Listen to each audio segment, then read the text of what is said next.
Welcome to the show. After the break TTP ने ये ऐलान किया है कि उन्होंने जो सीज फायर पाकिस्तान गवर्नमेंट के साथ किया था उसको ख़त्म कर दिया है। ये कितना ख़तरनाक साबित होगा, इस हवाले से बात करते हैं अरशद यूसुफजई से और ये जानने की कोशिश करते हैं कि टीटीपी क्या अब भी इतनी मजबूत है कि पाकिस्तान के अंदर ऐसी कार्रवाइयाँ करे जो पाकिस्तान को ख़तरे का निशाना बनाए।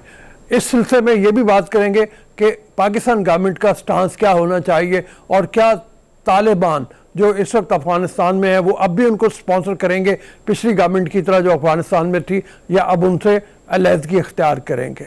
आइए चल के बात करते हैं अरशद यूसुफजई से। अस्सलाम वालेकुम अरशद। वालेकुम अस्सलाम।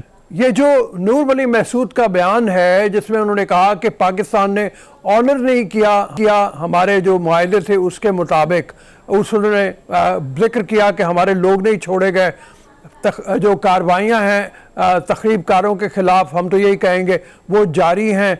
और इसके अलावा और क्या आप समझते हैं इसका क्या नुकसान होगा? क्या तहरीक तालिबान पाकिस्तान अब भी इतनी मजबूत है कि पाकिस्तान के अंदर कोई कार्रवाइयाँ कर सके या उसका कोई ख़तरा है? जी, मैं समझता हूँ जिस तरह आपने वजूहात की बात की है, तो एक तो तहरीक तालिबान पाकिस्तान ये इल्ज़ाम लगा रही है कि जो बातें हुई थी 25 अक्टूबर को और उसके बाद उसमें पाकिस्तानी हुकूमत की तरफ से जो लोग आए थे उन्होंने ये कहा था कि हम आपके बंदों को रिहा करेंगे। तहरीक तालिबान पाकिस्तान ने 5 बंदों के नाम दिए थे इनिशियली। मौलवी उमर उसमें सबसे सरफहरिस्त हैं, फिर मुस्लिम खान, फिर उसके बाद महमूद खान और एक लतीफ़ुल्लाह महसूद हैं जिनका नाम आया था, और इसके अलावा एक और उनका नाम हमें नहीं मालूम था।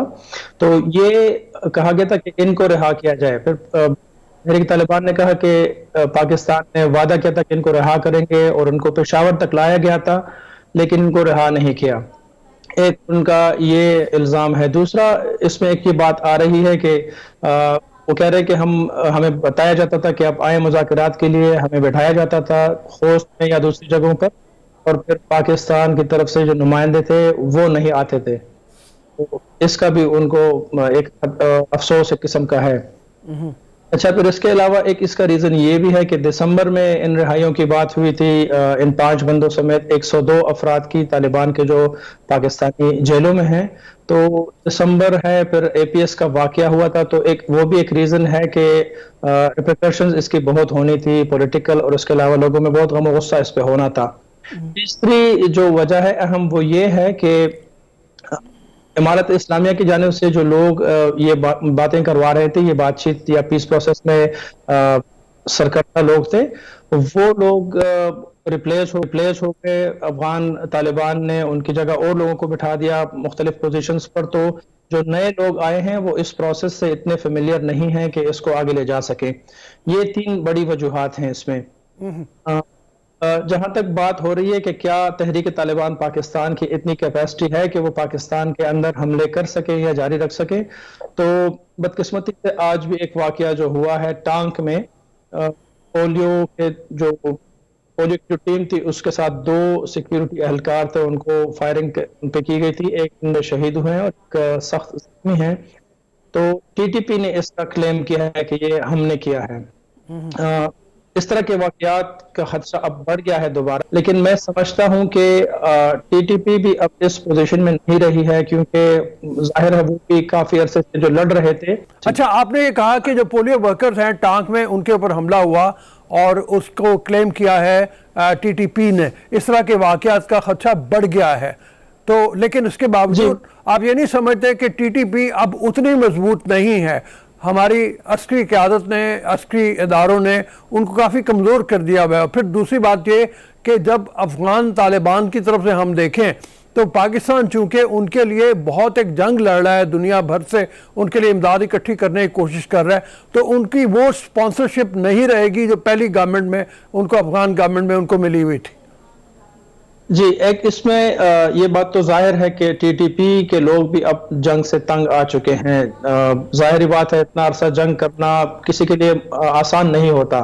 अगर हम कंपेयर करना चाहें अफगान तालिबान के साथ, तो वो तो उनका अपना एक जी, मैं बिल्कुल समझता हूं कि टीटीपी भी अब उनकी कुव्वत वो नहीं रही जो पहले थी।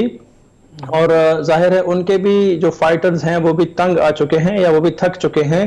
اور دوسری بڑی بات جو آپ نے جس کی طرف اشارہ کیا ہے وہ بالکل صحیح ہے, لیکن اس کے علاوہ اہم نقطہ یہ ہے کہ اگر ٹی ٹی پی افغانستان میں رہ کر وہاں سے پاکستانی سرزمین پر حملے کرتی ہے تو یہ دوحہ کا جو معاہدہ ہوا تھا اور اس میں امارت اسلامی نے یہ عہد کیا تھا کہ ان کی سرزمین کسی دوسرے ملک کے خلاف استعمال نہیں ہوگی, پھر اس شک کی خلاف ورزی ہوتی ہے تو اس کے ساتھ پھر افغان طالبان کے لیے بھی مسئلے بڑھ سکتے ہیں.